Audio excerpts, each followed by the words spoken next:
निलंग्यात सकल मराठा समाजाच्या वतीनं सर्वपक्षीय श्राद्ध। निलंगा येथे मराठा समाजाला ओबीसी समाजामधून आरक्षण मिळावे यासाठी गेल्या 1 वर्षापासून संपूर्ण महाराष्ट्रभर आंदोलन सुरू केलेले मराठा योद्धा मनोज जरांगे पाटील यांच्या आंदोलनाला आज 1 वर्ष पूर्ण होऊ नये अद्याप सरकारनं हा प्रश्न मिटवला नाही म्हणून व सरकारच्या निष्काळजीपणामुळे व गांभीर्य नसल्यानं मालवण येथील छत्रपती शिवाजी महाराजांचा अश्वारूढ पुतळ्याचं निकृष्ट दर्जाचं बांधकाम करून तो 8 महिन्यात कोसळला। ही महाराष्ट्रासाठी अत्यंत लाजिरवाणी गोष्ट असल्याचं सांगत निलंगा शहरातील छत्रपती शिवाजी महाराज चौकात सर्व पक्षाच्या निषेधाचे बॅनर फलक लावून 28 ऑगस्ट रोजी श्राद्ध घालून सकल मराठा समाजाच्या वतीनं तीव्र निषेध व्यक्त करण्यात आला। त्यावेळी मराठा समाजाच्या बांधवांनी शास्त्रशुद्ध पद्धतीनं वर्षश्राद्ध विधी घालवण्यात आला। तसेच छत्रपती शिवाजी महाराजांच्या स्मारकातही भ्रष्टाचार करणाऱ्या संवेदनहीन सरकारचाही जाहीर निषेध करण्यात आला।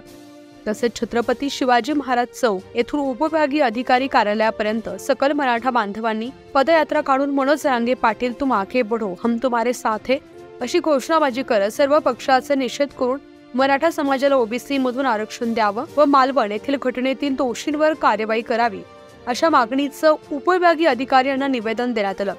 यावेळी अनेक मराठा समाज बांधव मोठ्या संख्येत सहभागी झाले होते। न्यूज 15 मराठीसाठी सुधाकर सूर्यवंशी, निलंगा, लातूर।